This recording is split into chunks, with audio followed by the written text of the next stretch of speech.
በስመ አብ ወወልድ ወመንፈስ ቅዱስ አሐዱ አምላክ አሜን።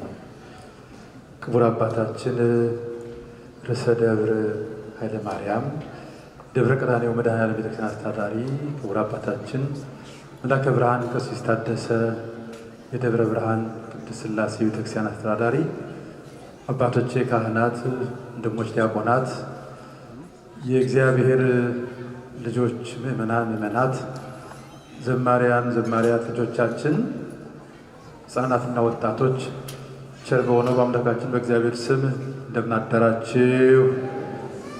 እንኳን አደረሳችሁ። የጠበቀን እስከዚህ ሰዓት ያደረሰን እግዚአብሔር የተመሰገነ ይሁን።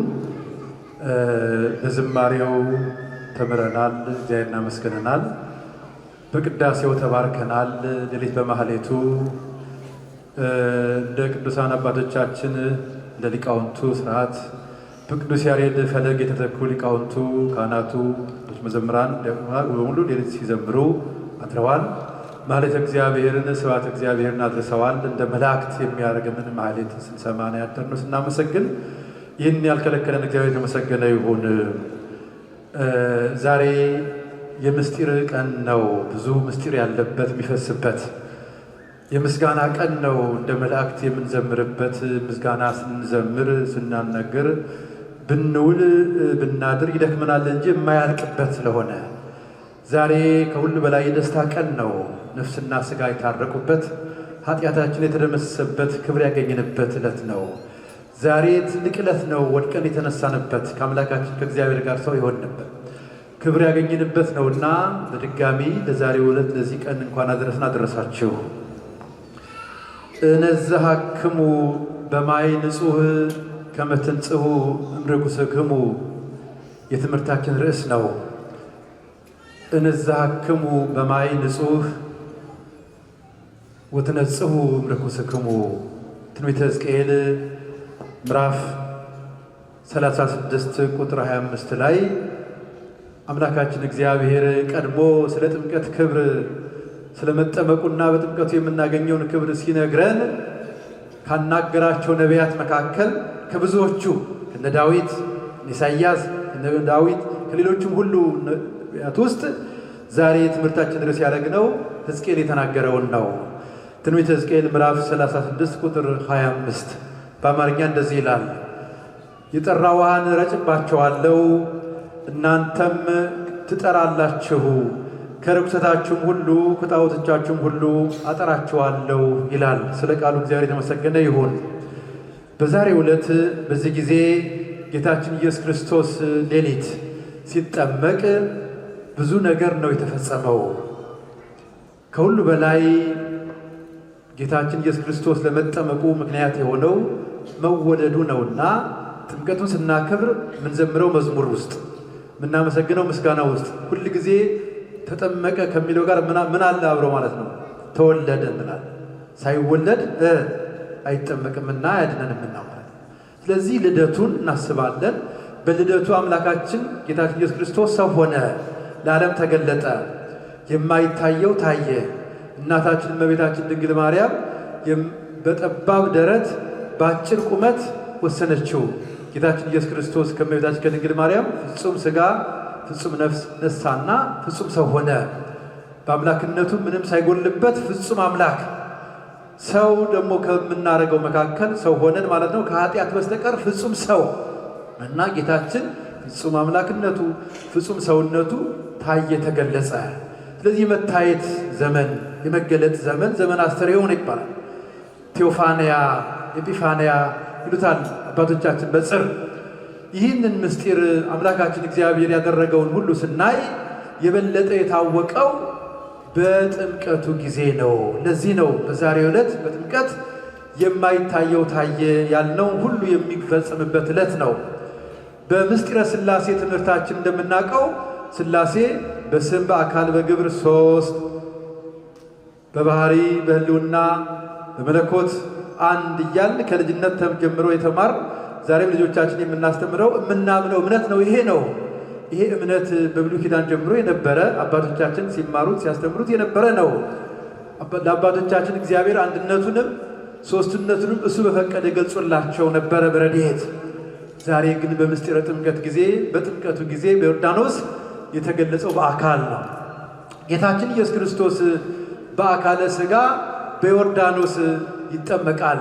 በዮሐንስ እጅ ሲጠመቅ በማቴዎስ ወንጌል ምዕራፍ 3 ላይ እንደተጻፈልን ጌታችን ኢየሱስ ክርስቶስ ሲጠመቅ በዚያ ሰዓት ላይ አጥማቂው ዮሐንስ ነበርና ሕዝብ ሁሉ የሚጠመቅበት የሚያውቀው ጌታችንም ደግሞ ቀድሞ የተናገረለት መንገደኛ መንገድ ጠራጊ የተባለው ዮሐንስ ስላለ እሱ ያጠምቅ ነበርና እሱም ደግሞ ዮሐንስ እንደተናገረው በትክክለኛው እኔ ለንስሐ በውሃ አጠምቃቸዋለሁ ከኔ በኋላ የሚመጣው ግን እሱ በእሳት በመንፈስ ቅዱስ ያጠምቃቸዋል ብሎ ነበርና አጥማቂው ዮሐንስ ባለበት ይጠመቅ ዘንድ ወደ ዮሐንስ ዘንድ ሄደ።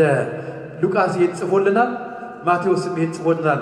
ሁለቱም ማቴዎስም ሉቃስም ምዕራፍ 3 ላይ ታነቡታላችሁ። በዝርዝር ተጽፏል፣ እዚያ ላይ ተገኛል።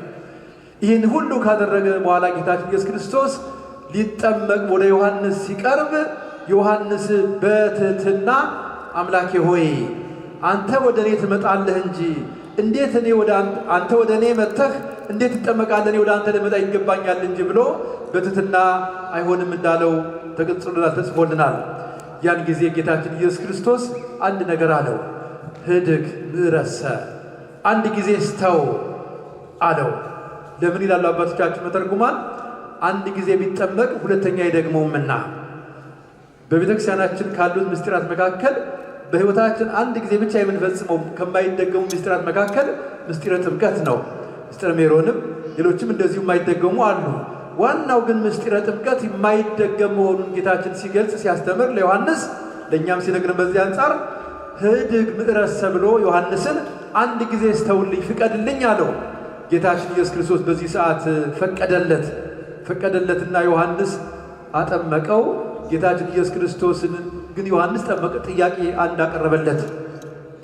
ሌሎቹን በአንተ ስም አጠምቃለሁ፣ ባይደ አጠምቅ በስምከ። ሌሎቹን በአንተ ስም አጠምቃለሁ፣ አንተ አምላክ ነህ።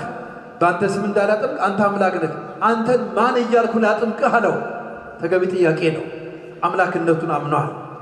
ሌሎቹ የሚጠመቁት ለንስሐ ነው። ኃጢአት ሰርተዋል፣ ከኃጢአታቸው እንዲጠሩ ነው፣ ከኃጢአታቸው እንዲታጠቡ ነው። እሱም እንዳለው የንስሐ ጥምቀት ነው የሚያጠምቃቸው። አሁን ግን የሚጠመቀው ኃጢአት የሌለበት ንጹሕ እከብር ኃይል ክቡር ሁሉን ለአገኛለሁ ኃይል ሁሉ የእሱ የሆነ በእጁ የተያዘለት የሆነው አምላክ ነውና ሌሎችን በአንተ ስም አጠምቃለሁ፣ አንተን ግን ማን እያልኩ በምን ስም ላጥምቅ ሲለው ወልዱ ለቡሩክ ክሳቴ ብርሃን አንተማ የቡሩክ አብ ልጅ ነህ፣ ጌታችን ኢየሱስ ክርስቶስ ምስጢርን የምትገልጽ ነህ እያልክ አጥምቀኝ አለው። ይህንን እያጠመቀ ይህንን ጸሎት እየጸለየ ይህንን ቃል ይህን ምስክርነት እየገለጸ ወልዱ ለቡሩክ ከሳቴ ብርሃን ብሎ ጌታችን ኢየሱስ ክርስቶስን አጠመቀው። ጌታችን ኢየሱስ ክርስቶስ ተጠመቀ። ጌታችን ኢየሱስ ክርስቶስ በአካል ተጠመቀ። የት? በዮርዳኖስ ተጠመቀ። ሲጠመቅ ምስጢር አለው። በዮርዳኖስ የተጠመቀበትን ምስጢር በኋላ እንነጋገራለን። ጌታችን ኢየሱስ ክርስቶስ በአካል ቆሞ በእግሩ ረግጦ ያጠፋልን አንድ ትልቅ የመርገም ደብዳቤ አለ። ለዚያ ምክንያት ጌታችን ኢየሱስ ክርስቶስ በዮርዳኖስ ተጠምቋል። እንደምታውቁት እግዚአብሔር አምላካችን አሳዝነው አዳምና ሔዋን የቀደሙ አባታችንና እናታችን ከገነት ሲወጡ አስፈርሟቸው አንዱን እብነ ሩካብ በሲኦል አንደኛውን ደግሞ በዮርዳኖስ ቀብሮባቸው ነበረ። ዲያብሎስ በሲኦል የተጣለውን በተሰቀለ ጊዜ በዕለተ ዓርብ ያጠፋልናል። አንደኛውን ግን ዛሬ ጌታችን ኢየሱስ ክርስቶስ በተቀበረበት በዮርዳኖስ ሊያጠፋልን ስለኛ ተጠመቀ። ዮርዳኖስን ይህን ሁሉ ምስጢር ይዛ ነበርና ማለት ነው። ትንቢት ተነግሯል፣ ምስጢርም ደግሞ አለው። ስለዚህ ሁሉ ጌታችን ኢየሱስ ክርስቶስ ተጠመቀ በዮርዳኖስ። የዕዳ ደብዳቤያችን ሁሉ ተሰረዘልን። ይህን ሁሉ ሲያደርግ ጌታችን ኢየሱስ ክርስቶስ ከጨረሰ በኋላ ሰማይ ተከፈተ። እግዚአብሔር አብ ድምፁን አሰማ፣ መሰከረ። ምን ብሎ? ዝንቱ እቱ ወልዴ፣ ይሄ የምወልደው ልጄ ነው፣ እሱን ስሙት ብሎ ጌታችን እግዚአብሔር አብ ለልጁ የባህሪ ልጄ ነው ብሎ መሰከረለት። የልጅነቱ ጌታችን ኢየሱስ ክርስቶስ ለዓለም ሁሉ ታወቀ። ነቢያት ይናገሩት የነበረው የአምላካችን የጌታችን ኢየሱስ ክርስቶስ አምላክነቱን ጌትነቱን ነቢያት መስክረውለት ነበረ።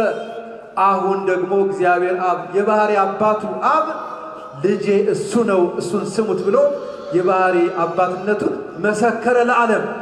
በዚህ የተነሳ ለዓለም መታየቱ ለዓለም መገለጹ አስተርእዮ እንለዋለን፣ ኤጲፋንያ እንለዋለን ማለት ነው።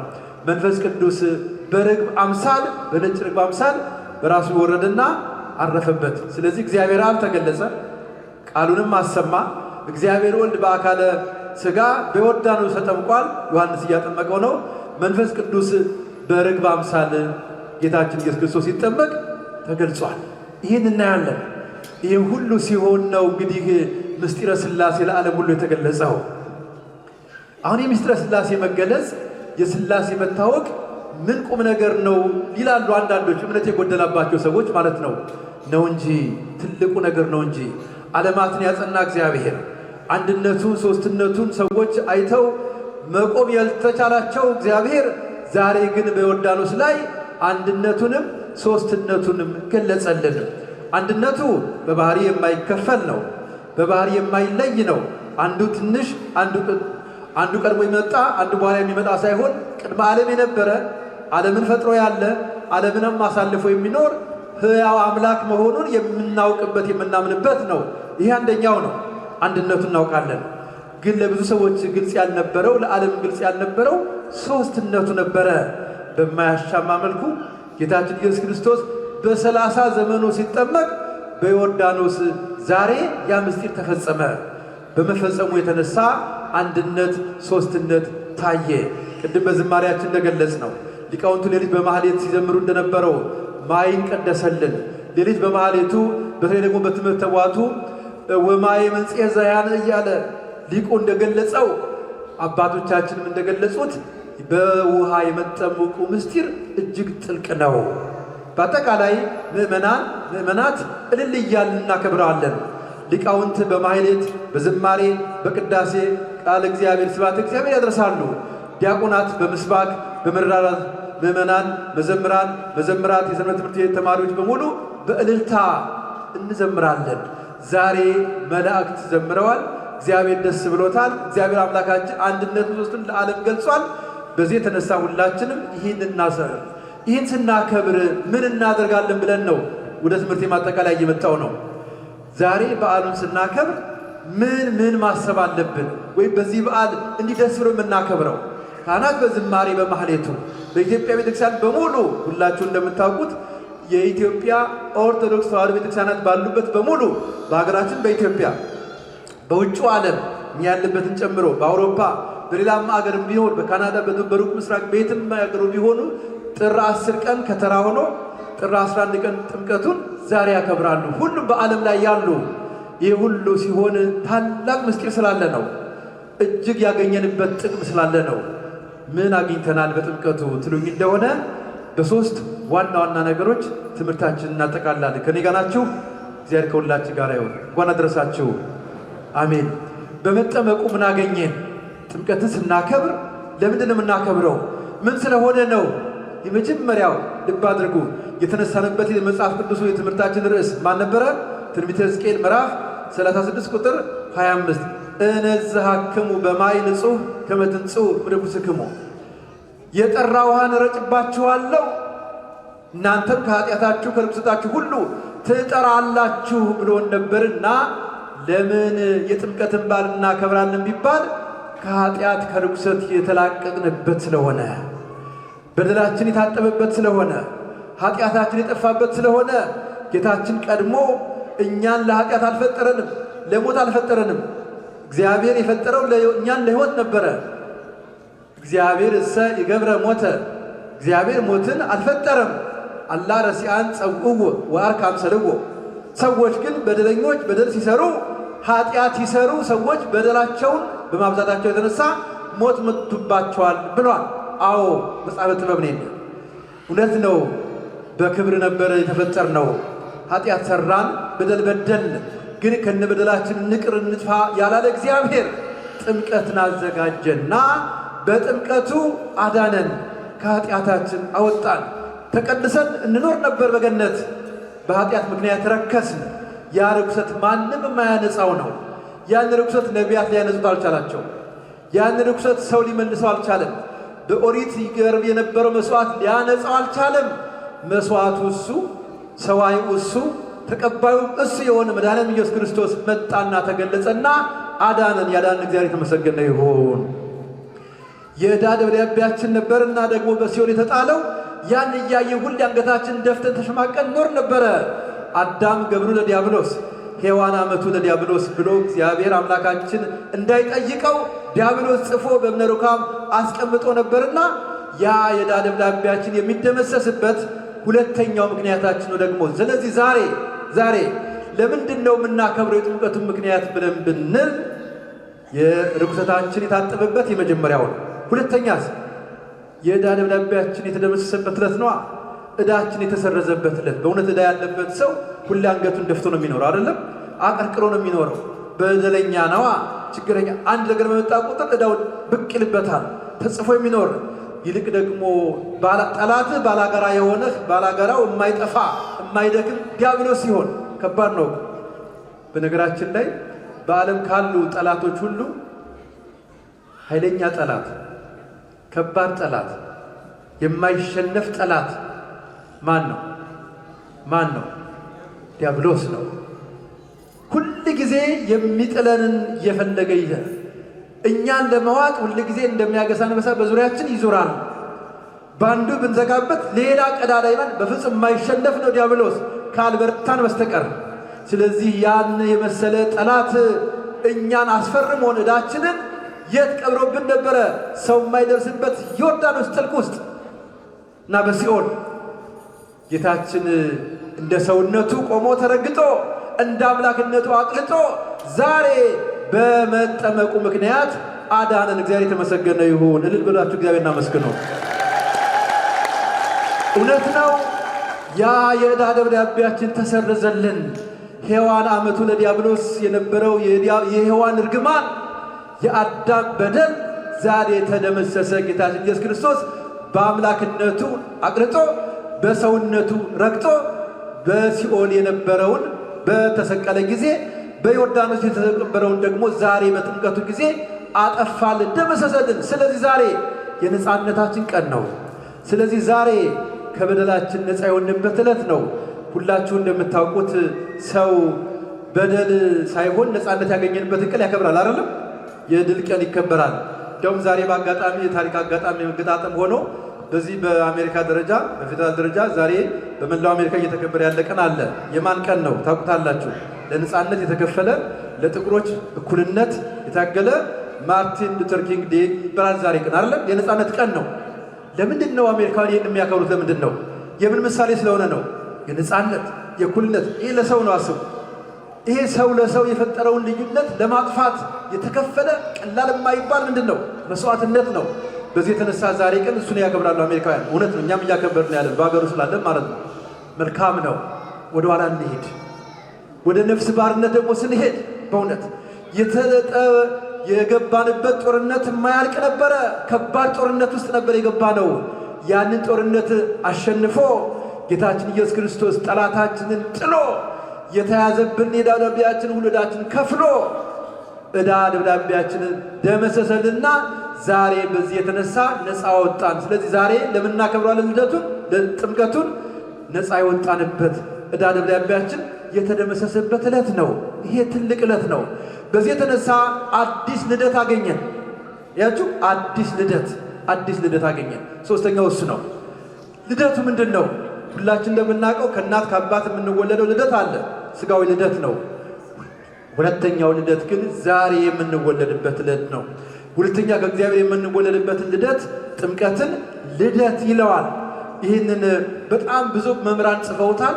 ብዙ አባቶች አራቀውታል። ጥምቀትን በእንግሊዝኛው ሪጀነሬሽን፣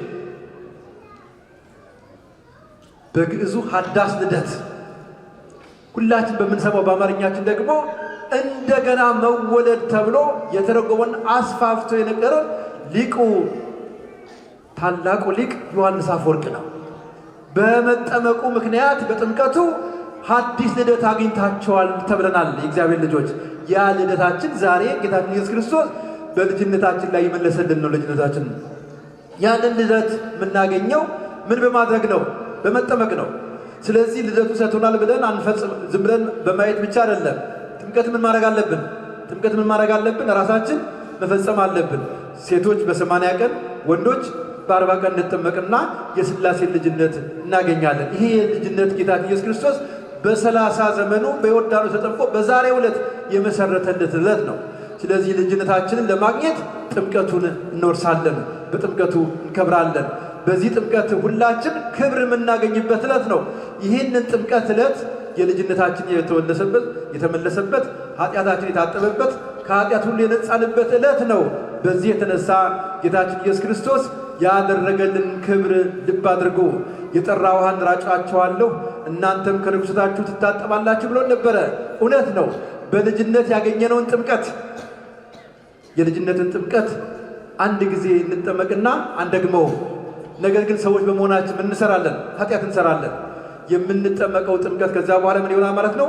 የንስሐ ጥምቀት ምስጢረ ንስሐን በመፈጸም ይሆናል እንጂ የልጅነት ጥምቀት ልጅ ከእናት ከአባት አንዴ ብቻ እንደምንወለው ሁሉ ተመልሶ ወደ እናት ማፀን ገብቶ ወደ አባት አብረክ ገብቶ አንድ ሰው መወለድ እንደማይችል ሁሉ ዳግም ከጥምቀት አይደገምም። ጥምቀት አንድ ብቻ ነው። ጌታችንም ዮሐንስ ላጥምቅህ አታጥምቀኝ ብሎ በሚከራከረው ጊዜ ጌታችን የነገረው ምንድን ነው? ህድግ ምዕረሰ አንድ ጊዜ ስተው ብሎ ነግሮታል። በዚህ የተነሳ ጥምቀት አይደገምም። እኛ ግን በኃጢአት በልጅነት ያገኘናትን ጥምቀት ብንበድል በኃጢአት ብናቆሽሸው ንስሐ በመግባት የንስሐ ጥምቀት እንፈጽማል። ንስሐ ይደጋገማል። የልጅነት ጥምቀታችን ግን አንድ ጊዜ ይዘን እንቀራለን። መጨረሻ ላይ ላጠቃልል ነው። ጌታችን ኢየሱስ ክርስቶስ ካስተማረን በዛሬው ዕለት ካየናቸው ትልቅ ነገሮች መካከል ከምንማርበት ትልቅ ነገር መካከል ምን ይዘን እንላለን? በተለይ ጥምቀት ስናከብር ትሕትና። ጌታችን መምህር ነው። ጌታችን ንጉሥ ነው። ጌታችን አምላክ ነው። ጥምቀቱ የሚያስፈልገው አልነበረም። እንዲያውም ሊቁ ቅዱስ ኤፍሬም ሶርያዊ ምን ይላል? ጌታችን በመጠመቁ ምክንያት ተጠመቀ እንጂ አልነጻም ይላል። አልነጻምን ማለት ነው በደል እሱ የለበትም። ጌታችን ተጠመቀ፣ በደል ስለሌለበት ግን አላነጻውም። ግን ለምን ተጠመቀ? ለምሳሌ፣ ለአርአያነት፣ ለእኛ። ስለዚህ እኛን ግን እንጠመቃለን፣ በጥምቀቱ እንከብራለን። በዚህ የተነሳ ጌታችን ኢየሱስ ክርስቶስ እሱ አምላክ ሲሆን ዝቅ ብሎ እንደ ባሪያ በዮሐንስ እጅ እንደተጠመቀ ሁሉ እኛም ዝቅ ብለን መጠመቅ አለብን። የንጉሥ ልጅ ቢሆን ኑና አጥምቁኝ ይላል እንዴ? ቤተ መንግሥት ካህናትም ሄደው ያጠምቃሉ እንዴ? ሁሉም ሰው መምጣት ያለበት የት ነው? ቤተክርስቲያን። ለዚህ ነው የንጉሥ ልጅ ቢሆን የመኳንንት የመሳፍንት የተማሩ ትልቅ ሰዎች ሀገር ገዢዎች የሚባሉ ሰዎች በሀብት የደለቡ የሚባሉ እንኳን ቢሆኑ ሁሉም መጥተው የሚጠመቁት የት ነው? ቤተክርስቲያን ነው። ምክንያቱም ለዚህ ደግሞ ጌታችን ኢየሱስ ክርስቶስ ከገሊላ ወደ ምን ሄዶ ነው የተጠመቀው? ወደ ዮርዳኖስ። አንደኛ አምላክነቱን እናይበታለን። ሁለተኛ ስርዓትን ሰርቶልናል። ጥምቀት የምትፈጸመው የት ነው? ቤተክርስቲያን። አሁን ዮሐንስ አጥማቂው ካህኑ ባለበት ላይ ቤተክርስቲያን ባለችበት ላይ ነው እንጂ እኛን ኑ አጥምቁም ብለን የእኛን ኮምፎርት ዞን በመጠበቅ ጥምቀት አይፈጸምም። ይህን ሁሉ ልንያዝ የምንገባው ጌታችን ኢየሱስ ክርስቶስ ዛሬ የፈጸመልን የሰራልን ስርዓት እጅግ ብዙ ነው። በጥምቀቱ አከበረን፣ በጥምቀቱ ክርስትናችን አጸናልን፣ በጥምቀቱ ልደትን ሰጠን፣ በጥምቀቱ ከርኩሰታችን ሁሉ አጠበልን። የጠራ ውሃን ረጭባቸዋለሁ እናንተም ወትነጹም ርኩሰክሙ ብሎ ጌታችን ኢየሱስ ክርስቶስ በነቢዩ በሕዝቅኤል የተናገረው ትንቢት እነሆ ደረሰ፣ ተፈጸመ። ዛሬ ተጠመቅን። ዛሬ የምንጠመቀው ደግሞ በኋላ ማይ ስርዓቱን አድርሰን አድጎ ታሳያል እንረጭላቸዋለን። የምንረጨው ዛሬ ምንድን ነው? ጥምቀትን እየደገምን እስካሁን የምንድን ነው? ለበረከት እንረጫለን። ለምንድን ነው? ለበረከት እንረጫለን። ጥምቀትን እየደገምን አለ። በየዓመቱ ጥምቀት እናከብራለን። ማክበር ስላለብን እናስባለን። የምንረጨው ምንድን ነው? መረጨት፣ መባረክ፣ በረከት ለማግኘት ማለት ነው።